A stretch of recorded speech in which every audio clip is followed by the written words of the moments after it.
The air in the room was thick with tension as I stared at the envelope in my hands. My name was written in bold letters across the front, but it wasn't from anyone I knew.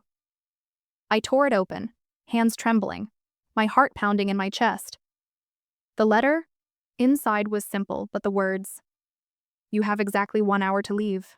They know where you are," stopped me cold. Who could possibly know?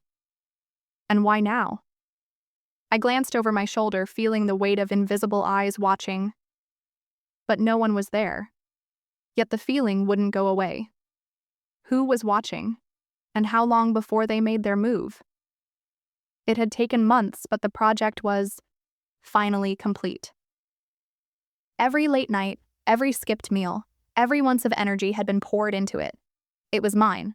My ideas, my hard work, my vision. I had been leading the team for this project, carrying it on my shoulders while juggling other responsibilities. But in the end, I couldn't help but feel an overwhelming sense of pride.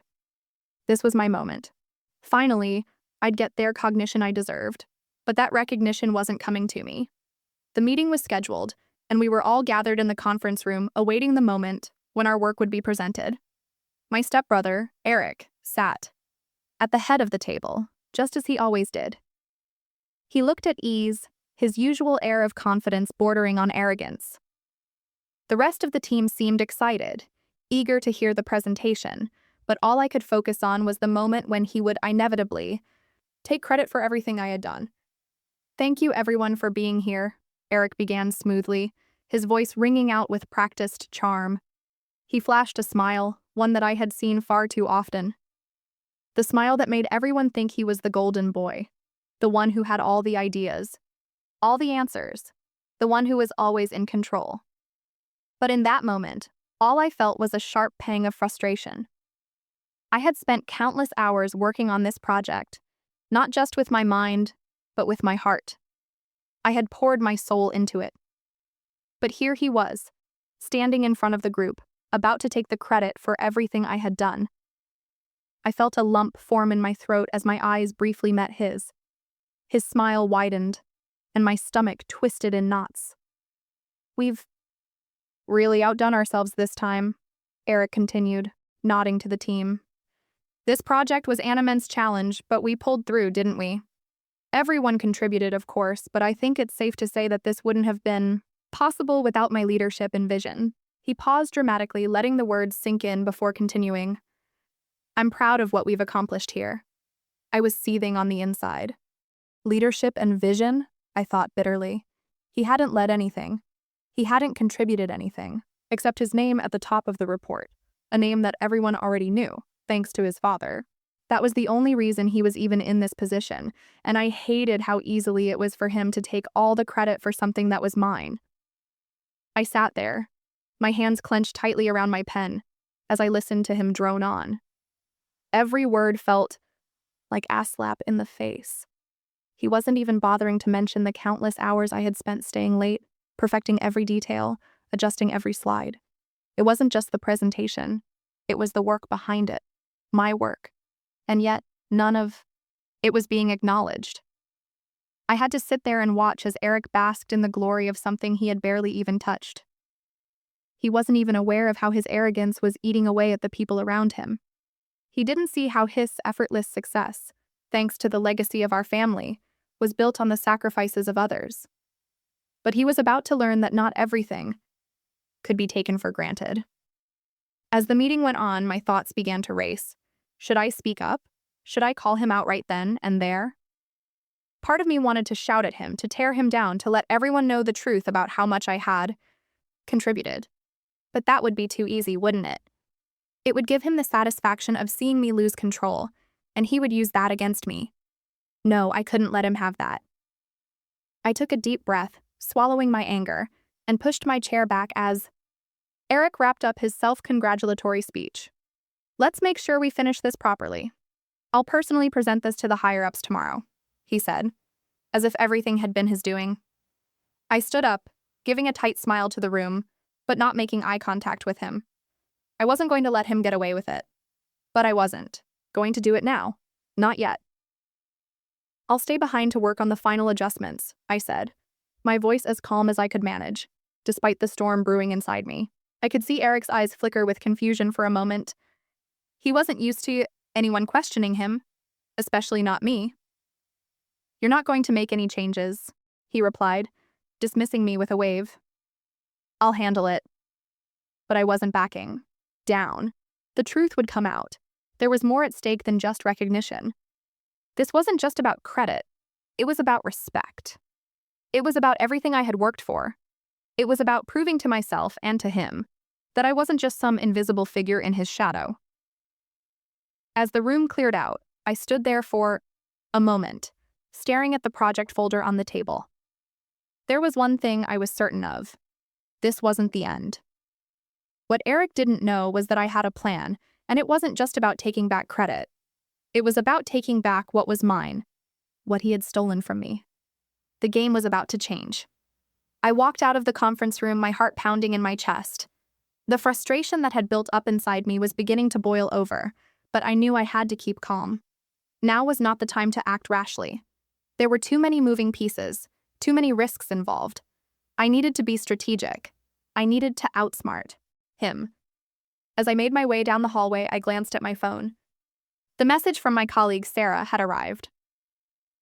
"Just checking in. Everything okay? You've been quiet today." I paused for a moment before typing a quick reply. "Just a little frustrated, but I'll handle it." I could almost hear her sigh in my head, knowing exactly what I was referring to. Sarah had always been there for me, and she knew how much I struggled with the family dynamic.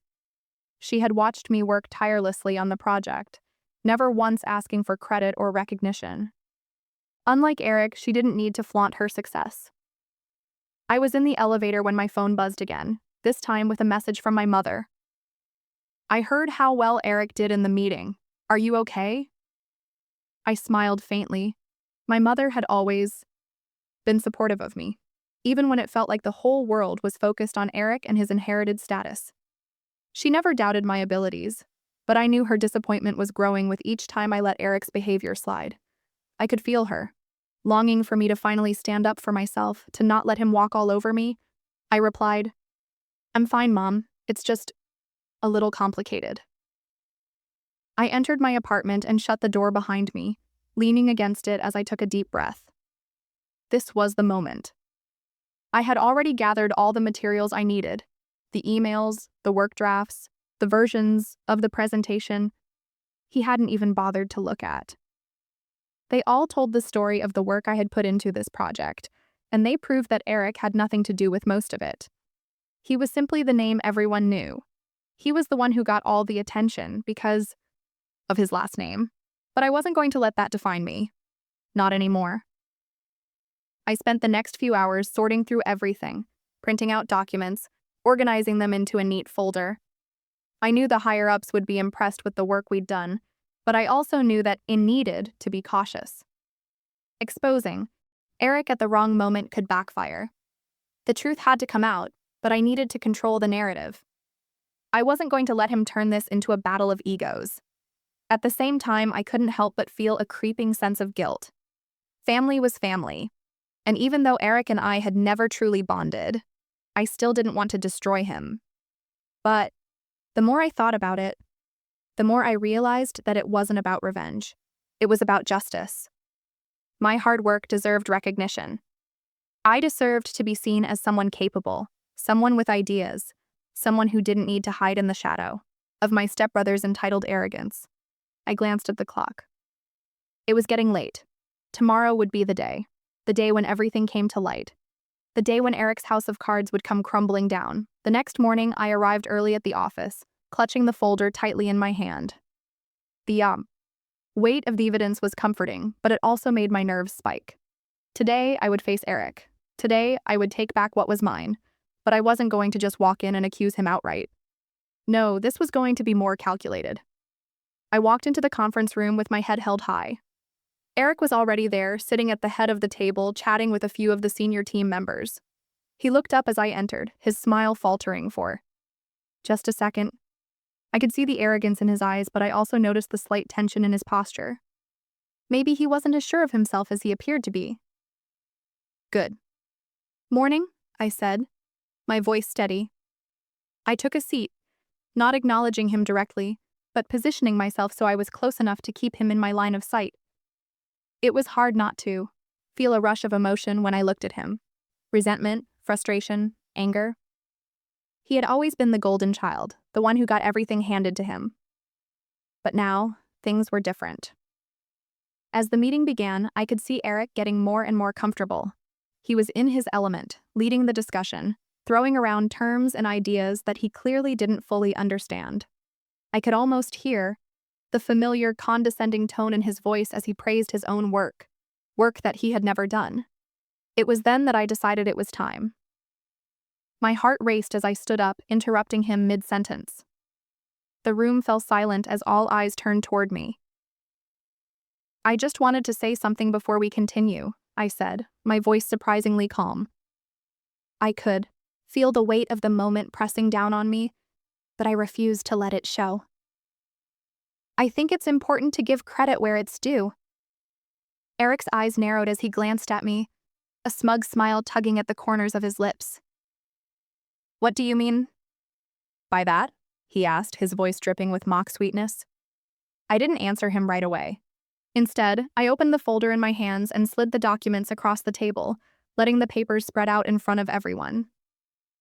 This project, I began slowly, wasn't just your work, Eric. It was mine. Every presentation slide, every report, every bit of data that you've taken credit for, I did that. I was the one who stayed late, who revised everything, who put my blood, sweat, and tears into this.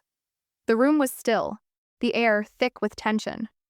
Eric's face slowly drained of color as he looked at the papers in front of him. I could see the realization dawning on him. He had been caught. You can't be serious, he said, his voice shaky. This is ridiculous.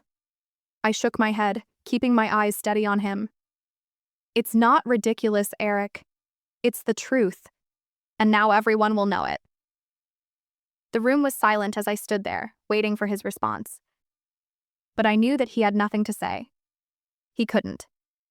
The truth was out, and there was no denying it. The silence in the room was deafening. My heart was racing, but I refused to break eye contact with Eric.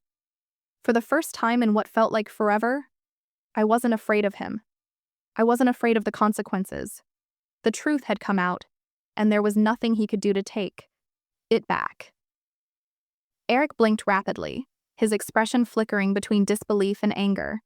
His fingers clenched into fists on the table, and I could see the veins in his neck bulging as he tried to regain control. He wasn't used to being challenged.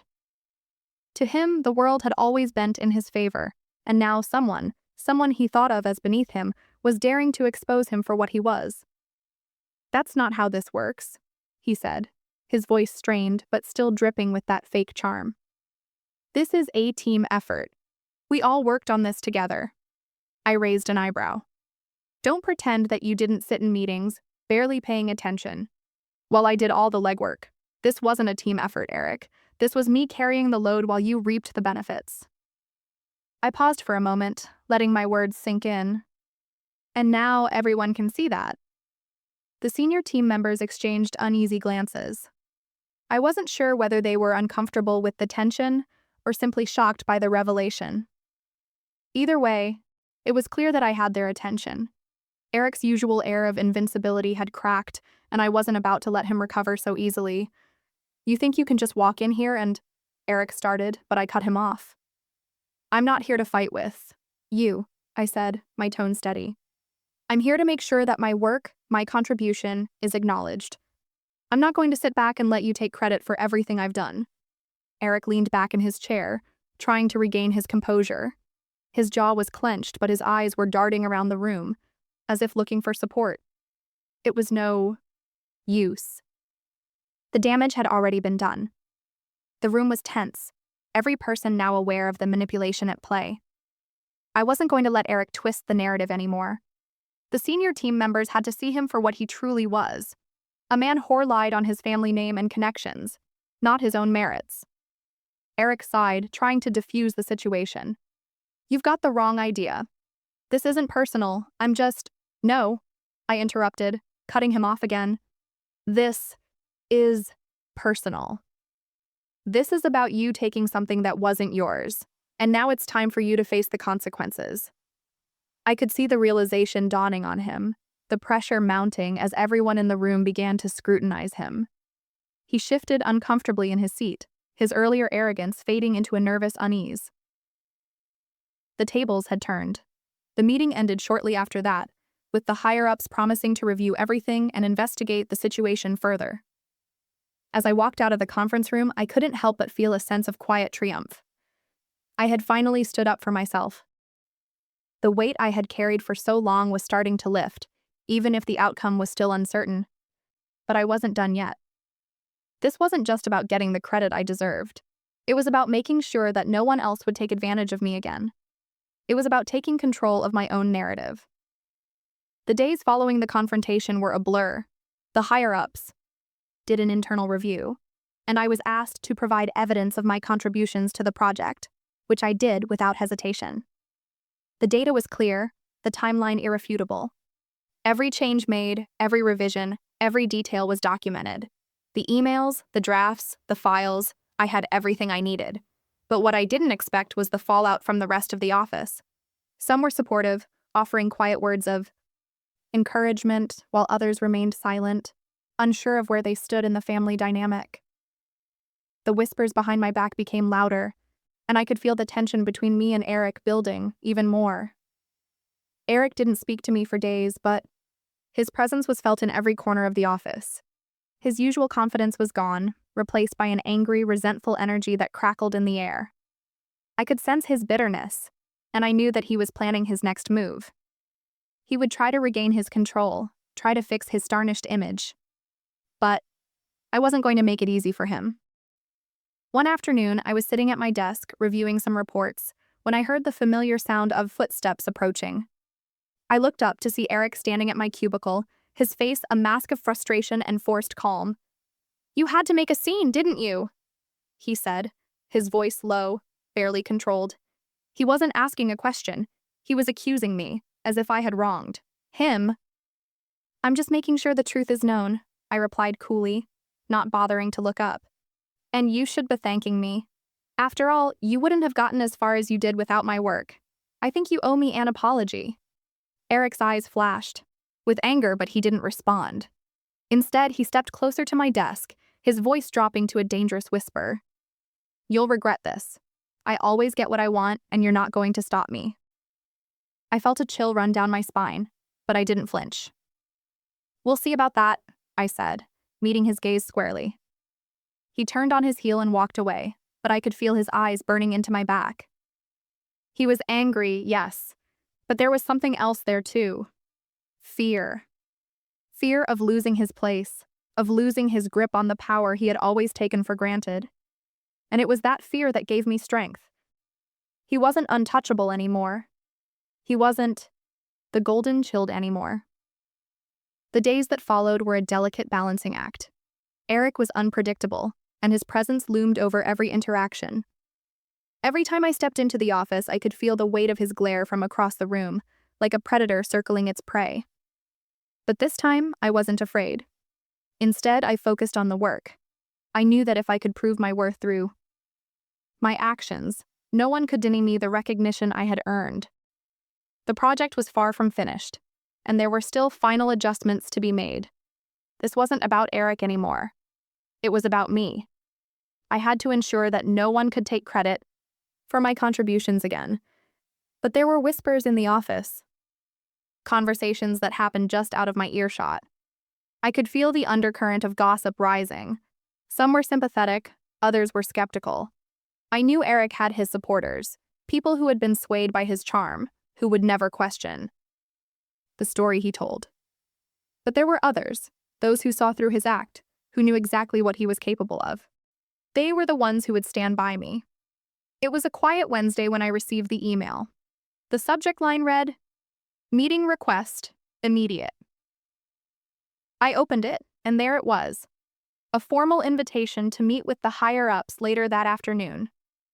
The message was brief, but the words were unmistakable. "Please come prepared to discuss recent developments." My stomach flipped.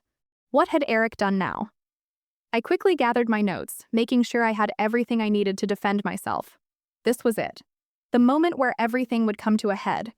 I had no idea what Eric was planning, but I knew he wouldn't go down without a fight.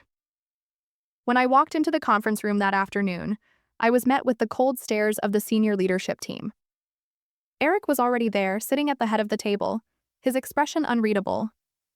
He didn't look at me when I entered, but I could feel the tension crackling in the air between us. The room fell silent as the meeting began, and I could feel the weight of everyone's eyes on me. My palms were sweaty, but I kept my posture straight, my voice steady. I wasn't going to let him intimidate me again. He could play his games, but I was no longer the person he could push around. The meeting started with the usual updates, but I couldn't shake the feeling that something was off. Every time I glanced at Eric, I saw his fingers tapping impatiently on the table. It was clear he was preparing for something, but I wasn't sure what it was. Finally, after what felt like an eternity, the lead executive, Mr. Thompson, turned to me. "We've been reviewing the project, and we've come across a few discrepancies in the timeline. Eric has pointed out some issues that we need to address." I felt a tightness in my chest, but I kept my expression neutral. This was what I had prepared for. "Discrepancies?" I repeated, my voice cool. "I'm confident that the timeline is accurate, and I can provide the necessary documentation to support it." Eric leaned forward, finally speaking up, his voice dripping with feigned concern. "I'm just trying to make sure everything's in order," he said, flashing me a look that I knew was meant to unsettle me. "We can't afford to make any mistakes now, not with something this important." It was clear now that he was trying to manipulate the situation. He was trying to make it seem like I was the one at fault, the one who had made the mistakes. He was trying to shift the blame, but I wasn't going to let him. "I'm happy to go over everything in detail," I said, my tone firm. "I have every version of the document, every revision, every note. If you want to double-check, we can go through it together." Eric's jaw tightened, but he didn't respond immediately. He was still trying to figure out his next move, still trying to maintain control. But the truth was I had the upper hand now. The evidence was clear. He couldn't escape it. The meeting ended with no immediate conclusions, but I could tell that the leadership team was beginning to question Eric's version of events. It wasn't over yet, but it was a small victory. I knew that whatever Eric had planned, I was ready to face it head-on. I wasn't going to let him get away with this again. The following days were filled with a quiet kind of tension. Eric was still playing his games, trying to rally support among the team. He knew that his position was precarious now, and he was doing everything he could to regain control of the situation. But I wasn't going to let him succeed. I kept working, kept pushing forward, knowing that eventually, everything would come to light. The higher-ups were still reviewing the project, but I could feel the shift in the office dynamics. People were starting to talk. Eric's charm was no longer enough to sway everyone. It was during one of those late nights when the office was quieter than usual that I received another message. It was from Sarah.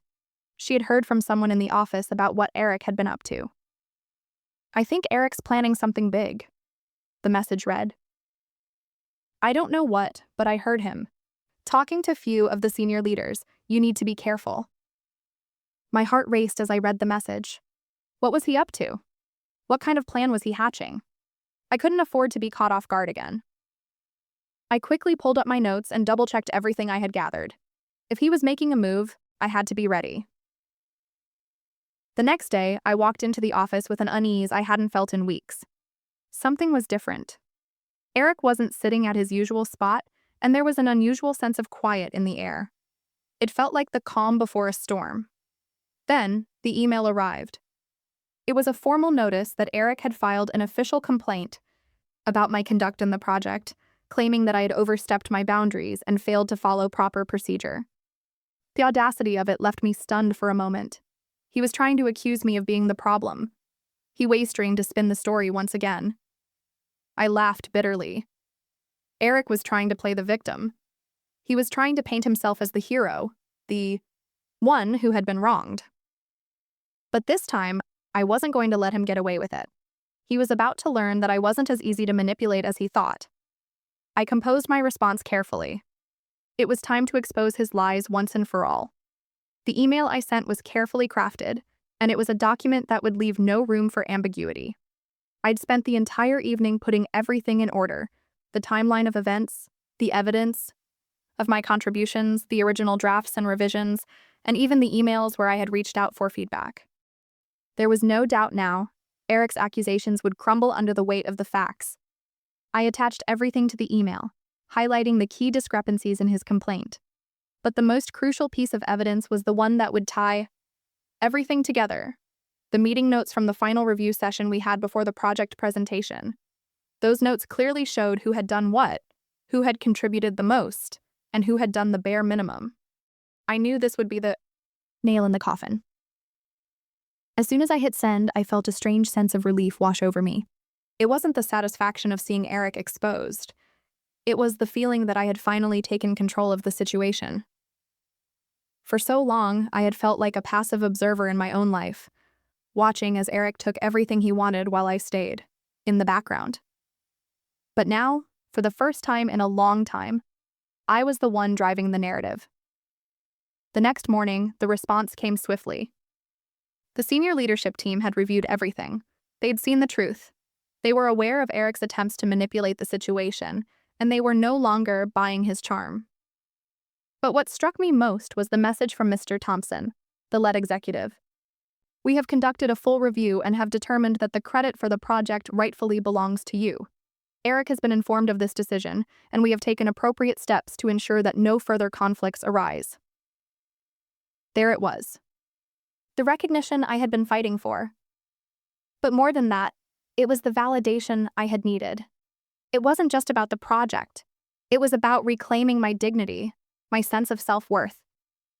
I had fought for what was right, and in the end, I had won. But even in that moment of victory, I knew there would be consequences. Eric would never let this go easily. I could feel it in the air as I walked into the office that morning. There was an unspoken tension, a simmering anger that hadn't been resolved. Eric wasn't the type to accept defeat quietly. I found him standing by the coffee machine, his back turned to me. The second he heard my footsteps, he tensed.